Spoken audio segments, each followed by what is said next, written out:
আমরা দেখতে পাচ্ছি একজন বয়োবৃদ্ধ মুরব্বী রাস্তার পাশে ছোট্ট একটি চালার পাশে দাঁড়িয়ে রয়েছে। এখন তিনি কেন এই চালার পাশে এভাবে অসহায়ের মতো দাঁড়িয়ে রয়েছে আমরা তার কাছ থেকে শুনতে চাবো। আসসালামু আলাইকুম। আপনি এখানে এভাবে দাঁড়িয়ে আছেন কেন? মেলা করছে আমাকে পানি উঠে গেছে, আমাকে কোনো খাট পালঙ্গ কিছু নেই, রাস্তা সাইটিং হয়েছে, রাত্রিও থাকতে হয় থাকবো, এর ভয়তে এটা ছাড়া যাচ্ছে না। আমাকে কোনো খাওয়ার কোনো ব্যবস্থা নেই। আপনার কি সন্তান নাই? আচ্ছা, দুই মেয়ে। ছেলে নাই? না। তা আপনি একাই? একাই। এই যে এই ঘর, আপনার ঘর কোনটা? এইটা আপনার ঘর? হ্যাঁ, হ্যাঁ। এই ঘরে কি আছে?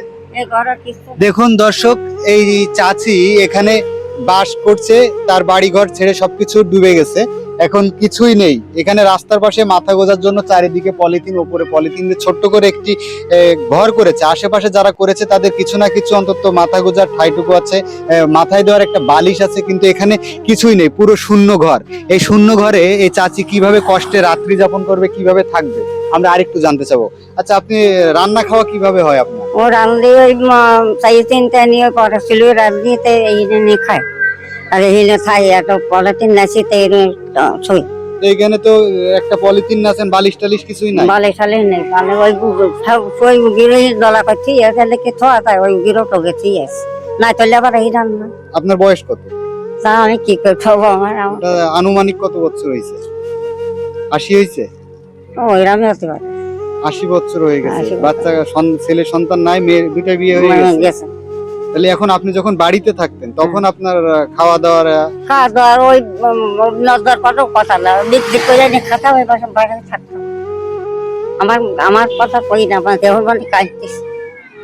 বুঝছো, তোমার কি দিলে আমাকে কথালি করা দাও, এখন আপনাকে যদি কেউ সহযোগিতা পাঠাইতে চায় কিভাবে পাঠাবে আপনার কাছে?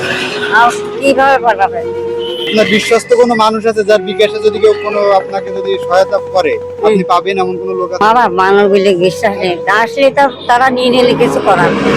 আমার নামে যদি এই জায়গায় আসে তাহলে আমি পাবো। আচ্ছা, এখন যদি কেউ সরাসরি এসে দেওয়াটাই মনে হয় যে সব থেকে বেটার হবে, তো এই চাচিকে সরাসরি দিতে আসলে আপনারা যদি যশোরের দিক থেকে আসে তাহলে কেশবপুরে যাইতে প্রথমে বাম পাশে প্রথম দিকেই ঘরটা পাওয়া যাবে। আর যদি আপনারা খুলনা সাতক্ষীরা থেকে চুকনগর হয়ে আসেন তাহলে শেষ মাথায় ডান পাশে ঘরটা পাওয়া যাবে। চাচির নামটা কি? রহিমা খাতুন। রহিমা খাতুন। এই চাচির ফেসটা দেখে রাখুন, ওনাকে যতটুকু সম্ভব আপনারা চেষ্টা করবেন সাহায্য করার জন্য।